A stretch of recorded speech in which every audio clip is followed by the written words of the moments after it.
யாரோ தேவர் என்று ஓடி வந்து பணிந்தீர்கள் நீடு ஓடி சுபிட்சமாக மக்கள் இல்லையே இந்த மகேசன் கொண்டாடக்கூடிய இடத்தில் குதி கொண்டிருப்பான் இறைவன். எந்த கும்பம் வைத்து எந்த தேவர்களை நீ மனமாக நினைத்து பூஜிக்கின்றாயோ அவ்வடிவமாக ஓடி வந்து காட்சி கொடுப்பவனே இறைவன். அப்படி என்னை அழைத்ததா ஓடி வந்து காட்சி கொடுத்திருக்கின்றேன். அதனால் நான் யார் எங்க இருந்து வரேன் உங்களுக்கு தெரியும் அல்லவா?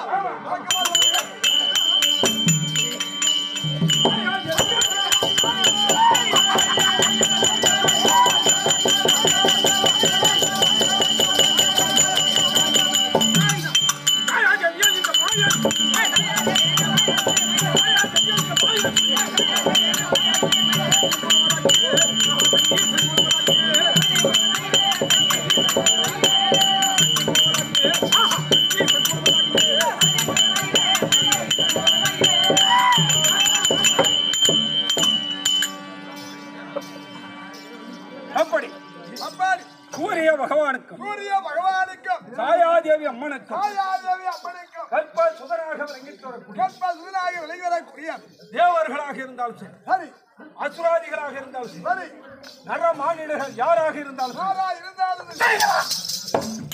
அப்படி என்றால் ஒரு நடுக்கம் ஏன் தெரியுமா? புடிச்சுக்கலாம். ஆமா, நீங்க புடிச்சுக்கலாம் அப்படின்னு சொல்லுவாங்களே தவிர நான் கொடுக்கறது யாரும் சொல்றது கிடையாது. பிடிப்பது மட்டும்தான் தெரியும், கொடுப்பது யாருக்கும் தெரியாது. அள்ளி கொடுத்தான் பரமேசன், அள்ளி கொடுப்பான் பரமேசன். அல்லாமல் கொடுத்தான் இந்த சனீசன், அல்லாமல் கொடுக்கக்கூடியவன். ஆமா, உன்கிட்ட எடுக்கணும்னு நினைச்சிட்டாலும் யாரும் என்ன மறிக்க முடியாது. அதே போல உனக்கு நான் கொடுக்கணும்னு நினைச்சிட்டாலும் அதை யாரும் தடுக்க முடியாது. அப்படி அள்ளி கொடுப்பான், வேலைக்கு தகுந்ததான் கொடுப்பான் பரமேஸ்வரன். ஆனா நீ பட்ட கஷ்டத்தை எல்லாம் போக்குற மாதிரி கொடுப்பா இந்த சன்னிதேவன். ஆமா, 30 வருஷம் கஷ்டப்பட்டிருக்க. இந்த ஊர்ல நான் ஒரு வாழ்க்கை வாழக்கூடாதா அப்படின்னு நினைக்கக்குள்ள இந்த 30 வருஷ கஷ்டத்தை ஒரே நாள்ல மறந்துடுவோம். ஒரு வீடு கட்டினேன், ஒரு நிலம் வாங்கினேன், ஒரு கிணறு வெட்டின கிணத்துல நல்ல தண்ணி கிடைச்சது, பெத்த புள்ள நல்லா படிச்சு வேலைக்கு போச்சு, நல்ல வாழ்க்கையை பார்த்தது. இதெல்லாம் பார்க்கும்போது நல்லது நடக்கும்.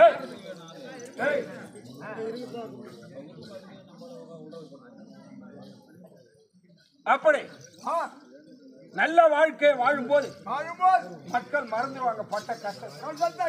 ஏன்னா அது படுற கஷ்டமே நல்ல வாழ்க்கையை வேண்டிதான் கஷ்டப்பட்டு இந்த வாழ்க்கை கிடைச்சுட்டா இவ்வளவு நாள் கஷ்டப்பட்டதை மறந்துடுவாங்க. அதான் பல நாள் துன்பம் பெரிய இந்த புவனம் பெரிது. புவனமோ நான்முகன் படைப்பு, நான்முகனோ கரியமால் உந்தியில் பிறந்தவர், கரியமாலோ அழகடல் சூழ்ந்தவர், அழகடலோ குருமுனி கையில் அடக்கம், குருமுனியோ கலசத்தில் பிறந்தவர், கலசமோ புவியர் சிறுமன், புவியோ அரவனுக்கு ஒரு தலை பாரம், அரவமோ உமையவர் சிறுவிரம் மோதிரம், உமையவரோ இறையவர் பாகத்தில் அடக்கம், இறையவரோ தொண்டருக்குள் அடக்கம், தொண்டர்தம் பெருமையை சொல்லவும் பெரியது. அப்படி மக்கள் தொழுகிற நேரம் வந்து விட்டால் அந்த கஷ்டத்தை எல்லாம் போற மாதிரி தொழுதுகிட்டு இருக்கும். ஆனா அந்த கஷ்டத்துல மக்களை பார்த்தால் பார்க்கிறவனுக்கே கண்ணால தண்ணி வந்துடும். அவ்வளவு பெரிய கஷ்டங்கள் மக்கள் அடைகிறார்கள். இந்த அடைகின்ற கஷ்டத்தை ஏதாகிலும் ஒரு நாள் சந்தோஷம் கிடைக்குமா அப்படி என்ற ஏக்கத்தில் தான் அந்த மக்கள் அந்த கஷ்டத்தை அனுபவித்து வருகிறார். அந்த கஷ்டம் எங்க இருந்து வருது, அந்த நன்மை எங்க இருந்து வருது அப்படின்னு பாத்தீங்கன்னா நவ கிரகங்களாகிய நாங்கள் தான் இந்த மக்களோட நெருங்கி நிக்கிறோம். ஏன்னா 10 மாதம் 300 நாள் சுமந்து ஒரு தாய் ஒரு குழந்தையை பெற்றெடுக்கிறார். அந்த பெற்றெடுத்த குழந்தை பூமியில வரும்போது எல்லா பிள்ளைகளும் நல்ல பிள்ளையா தான் பிறகு தாராளமா தன்னுடைய வறுமையினுடைய காரணத்தினால் பிள்ளைங்கள் வழிமாறுது. ஆமா, அந்த வறுமை எங்க இருந்து வருது? அவரவர் ஜனித்த நேரம் திசா புத்திகள் இதுக்கு தகுந்தார் போல அவங்ககிட்ட நாங்க ஆட்டி படைச்சுக்கிட்டு வந்துகிட்டு இருக்கோம். நாங்க 9 பேரும் அடிக்கடி உங்ககிட்ட வந்துகிட்டே இருப்போம். அதே போல வாழ்க்கையில 3 முறை வருவேன். எனக்கு 3 குணம் உண்டு. எப்படி? மங்கு சனி, பொங்கு சனி, மாரகச்சனி. இதுக்கு மேல மனுஷங்க வாழ்ந்துருக்குன்னு நினைக்கிறீங்க? ஒருத்தரையும் விட மாட்டேன். எல்லாத்தையும் முடிச்சு எனக்கு கீக்கிற வேலை எண்ணிக்கிட்டு இல்ல. எனக்கு அண்ணன் ஒருத்தர் தெரியுமா? யாரும் தெரியலையே. தென் திசைக்கு அதிபதி சாமலாபுரி வேந்தன் யமதர்மராஜ். அதுதான் எங்க அண்ணன். உங்க அண்ணன்? ஆமா. இந்த சீட்டை எடுத்துக்கொண்டு அவர்கிட்ட கொடுத்துருவான். அவர் தான் 4 முடிஞ்சு போச்சுன்னு கீக்கிறவர் அவரு தான். அதனால் அவருக்கு கீக்கிற வேலை வேலை நான் வச்சுக்கிட்டு உங்கெல்லாம் வேடிக்கை பார்க்குற வேலை. அப்படி மங்கு சனி ஒரு குழந்தை பிறக்கும் போது அதனுடைய பிறக்கக்கூடிய இடத்தில் நான் எந்த இடத்தில் அமர்ந்திருக்கிறோம் 12 கட்டம். இந்த 12க்கு மேல மனுஷன் வாழ்க்கையில வேற ஒண்ணுமே கிடையாது. அந்த 12ஐயும் சுத்தி ஒரு சுத்து நான் வந்தேன்னா அந்த இருந்த கட்டத்துக்கு வந்தேன்னா 30 வருடம் ஒரு வீட்டுக்கு 2.5 ஆண்டு காலம் தங்கி வருவீங்க.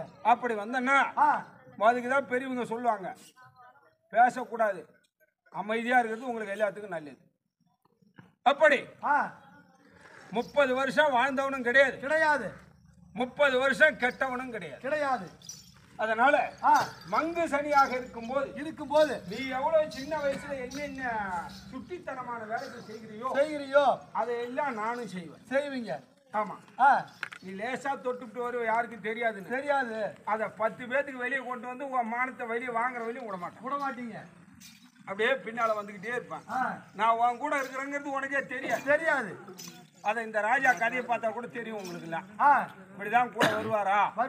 நான் வருவேன், நான் உன் பக்கத்திலே நிப்பேன். நீ செய்யற செயலுக்கெல்லாம் என்னுடைய சூட்சமங்கள் உனக்கு காரணமா இருக்கும். ஆனா அத உன்னால புரிஞ்சுக்க முடியும்னு நினைக்கிறியா? முடியாது. அந்த நல்ல நேரங்கள் வரும்போது தான் தானா புரிஞ்சுக்குவீங்க. இந்த மங்கு சனி என்பது என்ன? அது சின்னஞ்சிறு வயதுல எப்படி இருக்கும்னு நினைச்சா, மூக்கினுடைய நுனி மூக்கில் அல்லி கொடியினுடைய நுனி இதை இருக்கிறதோ அப்படி தோற்றம் செய்து, பெண்கள் புரியாம பார்க்காதீங்க, தெளிவா சொல்றேன் கேட்டுங்க.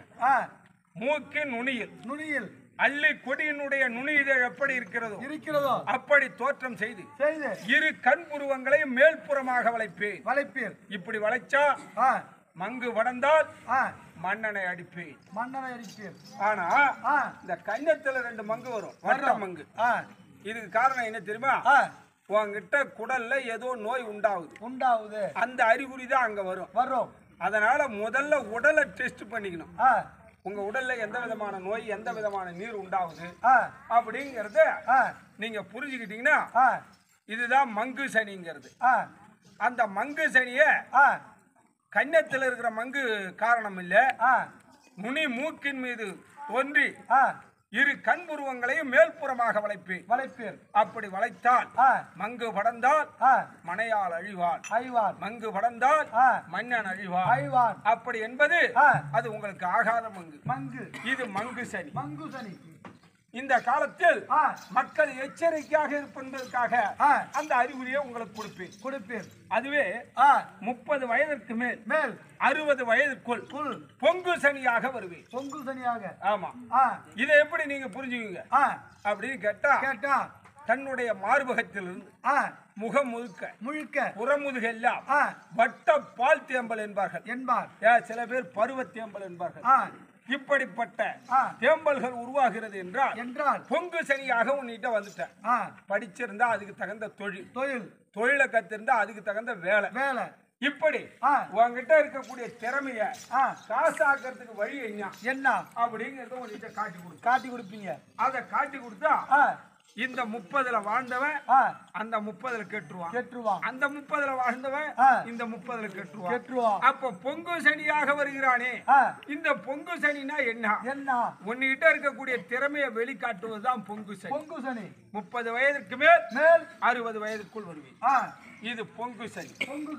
60 வயதுக்கு மேல் 90 வயதுக்குள் மாரகச்சனியாக வருவேன். இதை எப்படி நீ புரிஞ்சுக்குவ? நல்ல பந்தபாசத்தோட வளர்த்த தாய் தந்தையர்கள், பந்தபாசத்தோட இருந்த பாட்டன் பாட்டிகள் இவங்க எல்லாம் வெறுப்பு அடைவாங்க. வாழ்க்கையை கண்டு ரொம்ப கடு வேதனைகள் அடைவார்கள். இவங்க எல்லாம் வெறுத்து பேசுவாங்க. வாழதை விட எப்ப வருமோ நாள் தெரியல, நான் போய் சேர்ந்தா தேவலான்னு நினைப்பாங்க. இந்த மனம் என்னைக்கு உனக்கு வந்துருச்சோ அன்னைக்கே நான் மாரகச்சனியா ஆரம்பிச்சுட்டேன்னு அர்த்தம். என்ன எல்லாத்தையும் வெறுக்க வேண்டியது. என்ன புள்ள, என்ன பொண்டாட்டி, இது என்ன வாழ்க்கை? இதெல்லாம் ஒரு நிலையாடா, வந்தோம் இருந்தோம் போனோம் அப்படின்னு சலிச்ச மாதிரி வாழ்க்கை வாயில வரும். அடிக்கடி இந்த வார்த்தைகள் வரும். இப்படி வருதுன்னா உனக்கு மாரகச்சனியா நான் ஆரம்பிச்சுட்டேன். சரி, வாழ்க்கையை வெறுக்க ஆரம்பிச்சுட்டார். எந்த இடத்துல அவருக்கு அஷ்டமாதிபதியை நான் பாக்குறனோ அந்த இடத்துல அவருடைய வேலை முடிஞ்சிடும். அதனால அது அவர் திசைக்கு தகுந்தார் போல இந்த வாழ்க்கையானது அமையும். அதனால் மங்கு சனி மாரகச்சனி ஒரு மனிதனுடைய ஆயுள் 120 9 கிரகங்கள் திசையாக நாங்கள் வச்சிருக்கிறோம். இந்த 9 பேரும் சரியா அவர் வேலையை நாங்க பார்த்துட்டு வரீங்க. அப்படி வரும்போது அதாவது இப்ப பிறந்த திரேதா துவாபரை இது கலியுகம். கலியுகத்துடைய ஆயுள் எவ்வளவு தெரியுமா? எவ்வளவுங்க? 4,32,000 வருடம். எவ்வளவு போயிருக்கு தெரியுமா? 5,124 முடிஞ்சு 25வது வருடம் இந்த குரோதி வருடம். இந்த குரோதி வருஷத்துல நவகிரகங்களாகிய நாங்கள் அதில் நான் சனீஸ்வரன் நான் என்ன செய்து கொண்டு இருக்கிறேன். இந்த வருஷத்து வேலை என்ன தெரியுமா? சொல்லுங்க.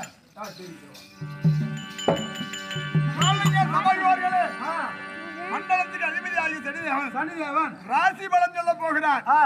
அவர் ராசி பலம் அவருக்கு தெரியும். ஜாதகம் உள்ளவருக்கு பேர் ராசியா இருந்தாலும் சாதன ராசியா இருந்தாலும் ராசி பலம் சொல்ல போகிறார். யாரும் சத்தம் போடாமல் கவனமாக ஊர்ந்து கேட்க வேண்டும். யாரும் சத்தம் போடாத கேளுங்க. ஆமா, நான் எனக்கு சொல்லல உனக்கு சொல்லக்கூடாது. சத்தம் போடாமல் இருந்தால் 12 ராசின்னு சொல்லுவார். சத்தம் போடாமல் கேளுங்க. குரோதி வருஷத்துல அரசனாக பதவியேற்றிருப்பவர் என்னுடைய செவ்வாய் பகவான். திறமையானவர் அவரு. எதையும் போர்க்கோலம் கொண்டவர். திடீர்னு மோத வருவாரு. அதிலே மதியுக மந்திரியாக இருப்பவர் சனி ஆகிய நான். சேனாதிபதியாகவும் இருக்கிறேன், ஹர்காதிபதியாகவும் இருக்கிறேன். இப்படி முக்கிய பொறுப்புகளை நாங்கள் வகித்திருப்பதால் இந்த வருஷத்தில் அதிகமான கலகங்கள் உருவாவதற்கு வாய்ப்பு உண்டு. கலகங்கள்? ஆமா. 10ல் 6 கலகம் 4 நல்லது அப்படிங்கறது மக்கள் புரிஞ்சுக்கணும். அவரவர் செல்வங்களை பாதுகாக்கிற மாதிரி வாழ்ந்து கொள்ள வேண்டும். ஏன்னா செல்வங்கள் காலியாகும் இந்த வருஷத்துல. சேர்த்து வச்ச திரவியங்களை பாதுகாக்கிறது ரொம்ப நல்லது. சொத்து சுகங்கள் அண்ணன் தம்பி இருப்பாங்க, பாக பிரிவினைகள் செய்யலாம் என்று நினைப்பார்கள். அப்பா அம்மா சம்பாதிச்சு வச்சிருப்பாங்க, தான் கூட எல்லாரும் கும்பலா இருந்து சொத்து சம்பாதிச்சிருப்பாங்க. இப்படிப்பட்ட சொத்துக்களை பாக பிரிவினை செய்யலாம் அப்படி என்று நினைப்பார்கள். அது இந்த வருஷத்துல தள்ளி வச்சா கூட உங்களுக்கு எல்லாம் நல்லது. பிரச்சனை இல்லாத பிரிச்சுக்கிறதா இருந்தா பிரிச்சிங்க.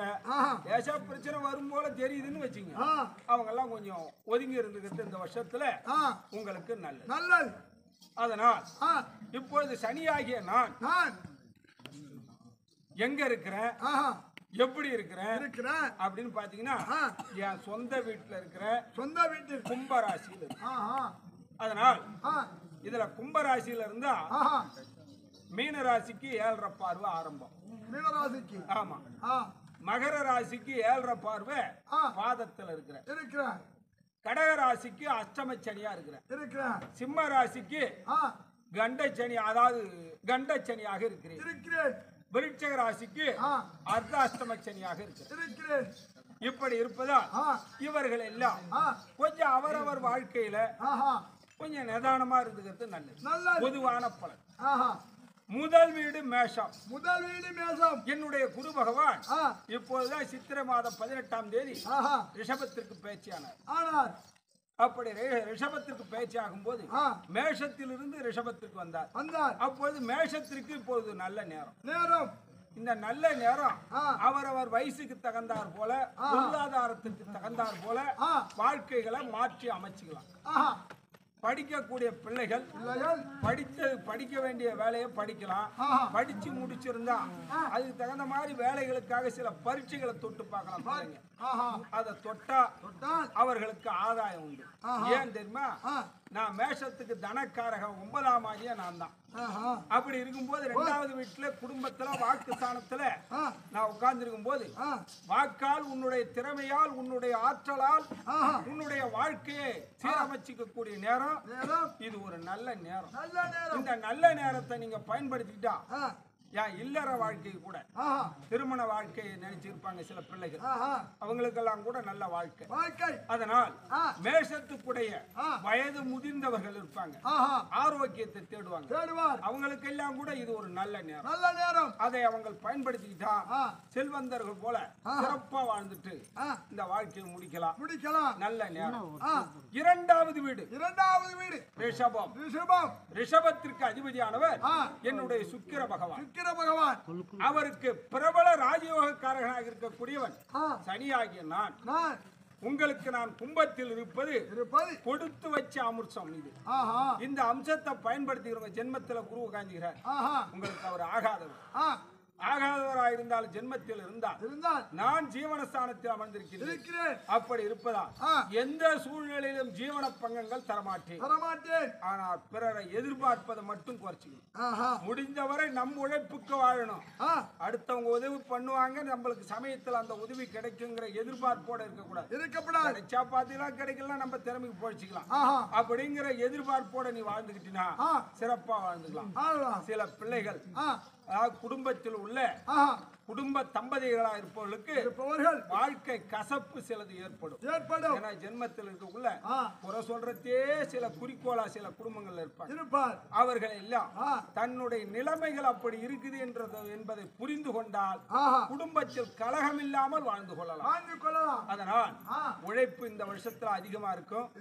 உழைப்புக்கேற்ற ஊதியம் குறைவாயிருக்கும். இருந்தாலும் வாழ்க்கையை திருப்திகரமாக நீங்கள் ஓட்டலாம். அதனால் கவலைப்படாமல் ரிஷபராசிகார்கள் உழைக்கணுங்கிற எண்ணத்தோட உங்க வாழ்க்கை நடத்தணும். மூன்றாவது வீடு மிதுனம். மிதுனத்திற்கு அதிபதியானவர் என்னுடைய புதன் பகவான். அவர் தான் புத்திக்கு அதிபதி. உங்களுக்கு நான் சொல்வதை விட உங்களுக்கு அதிகமான யூகங்கள் அதிகமா இருக்கும், செயல்பாடுகள் அதிகமா இருக்கும். உங்களுக்கு 12ல வந்து உட்கார்ந்திருந்தாலும் குரு விரயம்னு செய்தாலும் அந்த விரயம் கொஞ்ச நாள் பொறுத்து அது உங்கள் சுபமாக உங்க கைக்கு வரும். சிலர் வம்பு வழக்கு யாச்சியங்கள்ல போய் மாட்டுவாங்க. இருந்தாலும் பரவாயில்லை, எல்லாம் ஜெயித்து வெற்றி என்ற ஜெயத்தை நீ நிலைநாட்டுவாய். அதனால் அதுவரை பொறுத்திருக்க வேண்டும். படிக்கக்கூடிய பிள்ளைகளுக்கு அலைச்சல்கள் ஏற்படும். சில பிள்ளைகள் அதாவது ஹாஸ்டல்ல தங்கி இருக்கிற பிள்ளைகளுக்கு கூட சில நோய் நொடிகள் வருவதற்கு வாய்ப்பு உண்டு. அப்படி இருந்தால் உடல் நலத்தில் அக்கறை அதிகமா இருக்கணும். அதனால் உணவு பரிமாற்றங்கள் இதெல்லாம் சரியாக எடுத்துக்கணும். அப்படி எடுத்துக்கிட்டா மிதுன ராசிக்காரர்களுக்கு ஒன்றும் பாதிப்பு வரதுக்கு வாய்ப்பு இல்லை. அவங்க ஜெயிச்சிருவாங்க. குடும்ப தம்பதியர்கள் கடன் பிரச்சனைகள் சிலது பேர்களுக்கு வரும். இருந்தாலும் இதையும் அவர்கள் வெற்றி கொள்வார்கள் என்பதால் திறமையாக செயல்பட வேண்டும் என்பதை அவர்கள் உணர்ந்து கொள்ள வேண்டும். நான்காவது வீடு கடகம். கடகத்திற்கு அதிபதியானவர் என்னுடைய சந்திர பகவான். எதையுமே தந்திரமா நீங்க முடிக்கக்கூடியவங்க. உங்களுக்கு அஷ்டமத்துல வந்து உட்கார்ந்துக்கிறேன். உங்க தந்திரத்தை இன்னொருத்தன் தெரிஞ்சுக்குவாங்கிறத நீங்க புரிஞ்சுக்கிட்டீங்கன்னா போதும். அதிக உறவு, அதிகமான ஆபத்து. அதிக உண்மையை வெளியே கொட்டுவது உங்களுக்கு இடைஞ்சல். அதனால் செய்யக்கூடிய தொழிலில் தெளிவோடு செய்யணும். அடுத்தவங்க புரிஞ்சுக்காத செய்யணும். அப்பதான் லாபத்தை நீ அடைய முடியும். இல்லன்னா அந்த லாபத்தை இன்னொருத்தன் சாப்பிடுவான். கூட்டு தொழில் செய்பவர்கள் எச்சரிக்கையாக இருக்க வேண்டும். அதாவது விவசாயம், பசு பால் பாக்கியம், இதில் முதலீடு செய்பவர்கள் கொஞ்சம் எச்சரிக்கையா இருக்கணும். அஷ்டமத்துல உட்காந்துக்கிறனே வெட்டி செலவு வச்சிருவானே அப்படிங்கிற ஒரு தெளிவோட உங்களுடைய வாழ்க்கை நடைமுறைகள் இருந்தால் தப்பிச்சுக்கலாம். என்ன பண்ண போதுன்னு கொஞ்சம் அசால்ட்டா இருந்தீங்கன்னா என் வேலையை நான் செய்வேன், அது நேரத்துல உங்களுக்கு கஷ்டமா தெரியும். அதனால் புது தம்பதியர்கள் அவர்களுக்குள்ள கொஞ்சம் கசப்புகள் ஏற்படும். அதனால் இந்த கசப்புகள் எல்லாம் சும்மா வாழ்க்கையில வர வேண்டிய சகஜம்தான். அப்படிங்கறத புரிஞ்சுக்கிட்டீங்கன்னா உங்களுக்கு இல்லற வாழ்க்கை நல்ல வாழ்க்கை அமையும். சில கடன் தொல்லைகள் இருக்கும், எல்லாம் இந்த வருஷத்துல கடைசியில முடிச்சிருவீங்க. அது வரையிலும் உங்களுடைய உழைப்பு நிறுத்தப்படும். ஐந்தாவது வீடு சிம்மம். சிம்மத்திற்கு அதிபதியானவர் என்னுடைய சூரிய பகவான். கோபம் அதிகமா இருக்கும். சிம்ம ராசிக்கே கோபம் அதிகம் உண்டு. ஆனா இருந்தாலும் குடும்பத்துல அவங்களுடைய வேலைகள் என்னங்கறத கட்டாயமா செய்வாங்க. ஏன்னா உங்களுக்கு கண்ட சனியா இருக்கிற 7ல இருக்கிற கணவன் மனைவி அதிகமா பேசிக்கணும்னு மட்டும் நினைக்காதீங்க. நீங்க பேசிக்கிட்டாலே வம்பு வளர்த்துருவீங்க. அந்த உறவுல தான் உங்களுக்கு கசப்பு வரும். வரும். என்ன வேலையா நீங்க என்னப்பா வேலை செய்துடலாமா, சரி இந்த இடத்துக்கு போகணுமா, அந்த வேலையை பார்க்கலாமா அப்படிங்கறத டக்கு டக்குன்னு குழுக்க அவங்க வார்த்தையை முடிச்சுக்கிட்டீங்கன்னா உங்க குடும்பத்துல பிரச்சனை இல்லாம இருக்கும். அதிகமா கூட்டு குடும்பத்துல இருக்கவங்க எல்லாரும் என்கிட்ட பேசணும்னு நிறைய பேர் நினைப்பாங்க. அப்படி பேசுறவங்க அவங்க என்ன வேலையோ அதுக்கு தகுந்த மாதிரி வார்த்தையை சுருக்கி பேச்சால் உங்களுக்கு நஷ்டம் உண்டு. அதனால் சிம்ம ராசிக்காரர்கள் அதை மட்டும் குறைச்சிக்கிட்டு உங்க செயல்பாடு அதிகமா வச்சுக்கிட்டீங்கன்னா இந்த கண்ட சனியா இருக்கிறதால நீங்க பயப்பட வேண்டியது. சில பேர் வாழ்க்கையை வெறுப்பாங்க, இருக்கிறத விட இறந்து போடலாம் அப்படின்னு. இறைவன் படைச்சா அவன் ஒரு நாளைக்கு எடுப்பான்.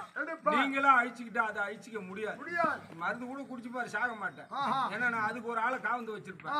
அவனை உடனே தூண்டி விட்டு தூக்கிட்டு போய் கொஞ்சம் காவந்து பண்ணி கொண்டு வந்து அது 2 லட்சம் கடனா உட்கார வச்சிருவான். அதனால சிம்ம ராசிக்காரங்க கஷ்டத்துக்காக இந்த மாதிரி அடாவடி வேலை செய்யாதீங்க, எச்சரிக்கையா இருக்கு.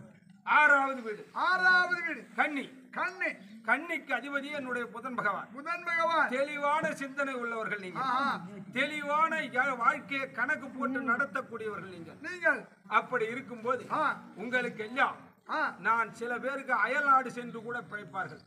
அந்நிய தேசத்தால் செல்வாக்கு அடைவார்கள். ஆனால் அங்க போன பிறகுதான் ருண ரோகம் உங்ககிட்ட வரும். என்ன வயிற்று வலி, நெஞ்சு வலி, காலு வலி, கை வலி இப்படி எல்லாம் வரும்.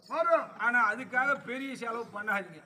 இது என்னுடைய மாய்கை, லேசா காட்டுவேன். அப்பைக்கப்ப சின்ன வேலை வீட்டு வைத்தியம் வச்சிருப்பீங்க, அதை வச்சுக்கிட்டே இந்த வருஷத்துல அதிகம் ஓட்டுங்க. அதிகம் முடியாத பட்சத்துல மருத்துவரை பார்த்துதான் ஆகணும். அதனால அப்படி பார்த்தாலும் பாதிப்பு இல்லாமல் சரியாகும். ஆனா பிரச்சனைங்கிறது உங்ககிட்ட இருக்குதுங்கிறத தெரிஞ்சுக்கிட்டீங்கன்னா வாழ்க்கையை நடத்திக்கலாம். 10 ரூபா கடன் அடைக்கணும், 30 ரூபா கடன் வாங்கினீங்கன்னா உங்களால அடைக்க முடியும்னு நினைக்கிறீங்க? இருக்கிற ஊட்டியும் காட்டையும் விட்டுட்டு போடுவீங்க. அதனால 10 ரூபாய்க்கு 5 ரூபா கடன் வாங்கி போயிச்சுக்கலாம்.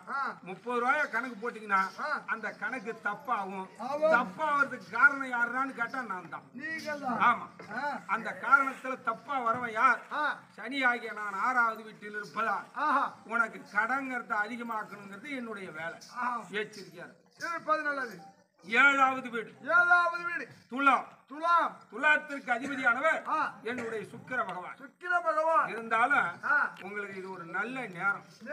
சில பேர் சொத்து வாங்குவாங்க, சில பேர் வீடு கட்டுவாங்க, சில பேர் வாழ்க்கையை மாற்றி அமைப்பாங்க, இருக்கிற இடத்த விட்டு வேற இடத்துக்கு போலாம் நினைப்பாங்க, இருக்கிற வேலையை மாற்றி செய்வாங்க, வாழ்க்கையில பதவி உயர்வு அடைவாங்க. இப்படிப்பட்ட செல்வாக்கெல்லாம் துளாராசிக்காரர்கள் அடைஞ்சு வருவார்கள். அவர்களுக்கு நான் பிரபல ராஜயோகக்காரனும் கூட. அப்படி இருப்பதால் அவர்கள் நான் அந்த வீட்டில் இருப்பதால் அவர்களுக்கு செல்வாக்கு தானா வரும். படிக்கக்கூடிய பிள்ளைகள் படிப்பால் பலன் பெறுவார்கள். வேலை வாய்ப்பை தேடுபவர்களுக்கு வேலை வாய்ப்புகள் தேடி வரும். நல்ல வாய்ப்புகள் உங்களை தேடி வரும். இல்லற வாழ்க்கைகள் பிரிந்திருந்தவர்கள் கூட ஒன்று சேர்வார்கள். அப்படிப்பட்ட ஒரு நல்லது ஒரு பொற்காலம் துலாம் ராசிக்காரர்கள். 8வது வீடு விருட்சகம்னா சொல்லவே தேவையில்லை. எதிரி என்ன கணக்கு போடுவாங்கிறது உட்கார்ந்த இடத்துல விருட்சக ராசிக்காரன் சொல்லிடுவோம். ஏன்னா இவன் இந்த இடத்துக்கு போயிருக்காண்டா, இன்னைக்கு 10 மணிக்கு அங்கதான்டா இருந்தாம்பா. எப்படா பார்த்த உன்கிட்ட இருக்கிற ஆளு என்கிட்ட சொல்லிட்டாம்பா. அந்த அளவுக்கு தெளிவா கணக்கு போடுவான். அந்த தெளிவா கணக்கு போடுற ஆளுக்கு அவங்க வீட்டுல இருக்கிற கடனை பத்தி அவருக்கு தெரியாது. எவ்வளவு கடன் வந்திருக்குது, இது எங்க இருந்து வந்தது அப்படிங்கிறது தெரியாம இல்லற வாழ்க்கையில கஷ்டப்படுவார். அதனால் விருட்சக ராசிக்காரர்கள் உடல் பரிசோதனை பண்ணிக்கிறது நல்லது. உடம்பெல்லாம் தொல்லை வரும், கடனும் வரும், உடம்புல தொல்லையும் வரும். இதையெல்லாம் நீங்க பாதுகாத்துக்கிறது நல்லது. பிள்ளைகளிடத்துல பேச்சு கொடுக்கும் போது அவங்களுக்கும் மரியாதையான பேச்சு கொடுங்க. கொஞ்சம் தடமாறி பேச்சு கொடுத்தீங்கன்னா பிள்ளைங்களுக்கும் உங்களுக்கும் வாக்குவாதம் வரும். எச்சரிக்கை. 9வது வீடு தனுசுக்கு அதிபதியானவர் என்னுடைய குரு பகவான். அதனால உங்களுக்கு எல்லாம் இப்ப ஒரு அற்புதமான நேரம். ஏன்னா உங்களை 7.5 சனியா இருந்து விடுதலை ஆனதால நீங்க எல்லாம் இப்போ ஒரு செல்வந்தராக வேண்டிய கணக்குல உங்க வாழ்க்கையினுடைய அடிப்படைகள் நம்பிட்டு இருக்கும். அது போக போக தெளிவடையும். அதனால் பிழைப்புக்கான வாழ்க்கை உங்களுக்கு அமைத்துக் கொள்வது இந்த வருஷத்துல நல்லது. இடம் விட்டு இடம் போவார்கள், இடம் மாறி வசிப்பார்கள். செல்வந்தர்களாக சில பேரை சந்திச்சு அவர்களிடத்துல உங்களுடைய ஆதரவு, வாழ்க்கைக்கு ஆதரவு தேடுவீர்கள். இதெல்லாம் உங்களுக்கு நன்மையாக நல்லதாகவே முடியும். 10வது வீடு மகரம். மகரத்திற்கு அதிபதியானவர் சனி ஆகிய நான். அப்படி இருப்பதால் நானாயிருந்தாலும் விடமாட்டேன். 7.5 சனியாக சிரசிலே 2.5 ஆண்டு காலம் முடித்தேன், உடலிலே 2.5 ஆண்டு காலம் முடித்தேன். இப்பொழுது பாதச்சனியாக அமர்ந்திருக்கின்றேன். அலைச்சலில் ஆதாயம், அந்நியர்களால் ஆதாயம், அந்நியர்களிடத்திலே செல்வாக்கு. இதற்காக அலைச்சல்கள் அதிகமாக இருக்கும். உடல் உஷ்ணத்தால் பாதிக்கும். இதையெல்லாம் எச்சரிக்கையாக இருந்து செயல்படுவதே மகரத்திற்கு உன்னதமாக இருக்கும். 11வது வீடு கும்பம். கும்பத்திற்கு அதிபதியானவர் சனியாகிய நான். உங்களுக்கு 7.5 சனியாக சிரசிலே 2.5 ஆண்டு காலம் முடித்து இப்போது உடலிலே நான் அமர்ந்திருக்கின்றேன். அடுத்தது பாதம்.